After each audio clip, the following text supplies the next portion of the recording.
राम राम. स्वागत आहे तुमचं नवीन एका ब्लॉग मध्ये. सकाळी सकाळी काय डिझेलचं कॅन घेतलं. आपल्या मागे काय हो, रोजच सकाळी कॅन असते. कॅन वगैरे घेतलं, मग निघालो शिरोडला डिझेल भरण्यासाठी. आज काय माणूस होता एक पंपावर भरायला. म्हणलं चल बाबा भर आता डिझेल, आपल्याला जायचं होतं, जरा उशीर होत होता. मग काय डिझेल वगैरे आणलं, डिझेल वगैरे दिलं. पप्पा गेले होते कामाला.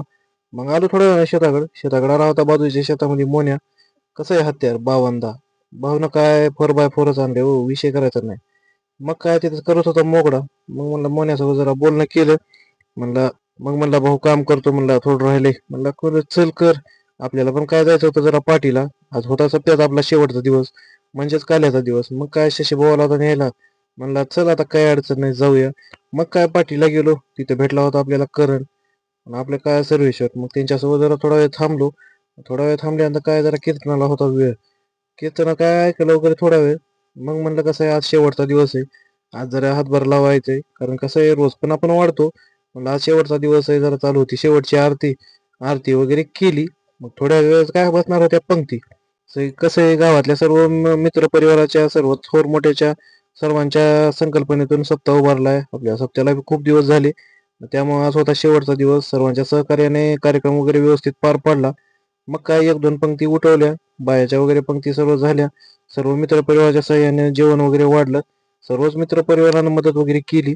पण त्यांचं जेवण वगैरे झाल्यावर म्हणलं आपण जेवण बसावं, पण आपल्याला काय चपाती भाजी भेटली नाही. आपला हनुभाई आता लय वेळ तडपला. म्हणला भाऊ, म्हणला चपाती बी नाही भाजी बी नाही.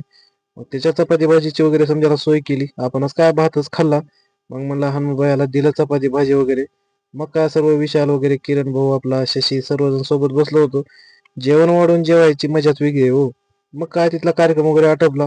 गाडी काढली. गाडी काढून आपल्याला जायचं होतं शशीच्या शेताकडं. मग काय म्हणलं आपल्यासोबत होता अनवरला म्हणलं चल जाऊ भाऊ आता गाडीमध्ये. मग काय शेतामध्ये वगैरे गेलो. शेतामधून आपल्याला भरायची होती एक गाय. आपल्याला जायचं होतं सोडायला ताईच्या गावाला. मग म्हणलं काय अडचण नाही. भाऊ म्हणला चल काही आपण निघूया हळूहळू. थोडंसं डिझेल झालं होतं कमी. मग काय निलंग्या फाट्यावर आलो. मग काय पडला होता जरा अंधार. मग म्हणलं चला काही अडचण नाही. थोडेसे फ्रूट घेतले खायला. मग काय तिथं लावला चहा. भाऊनं काय चहा वगैरे बनवायला थोडासा उशीर केला. पण चहा एकदम क्वालिटी दिला. भावाला म्हणलं चल काही अडचण नाही. तिथं चहा वगैरे पिल्यावर मग काय चहा पिल्यावर गाडी थांबत असते व्हय. मग काय दणक्यात निघालो बोरसोलीच्या रस्त्यानं. भेटू लवकरच आता नवीन एका ब्लॉग मध्ये. चॅनलला फॉलो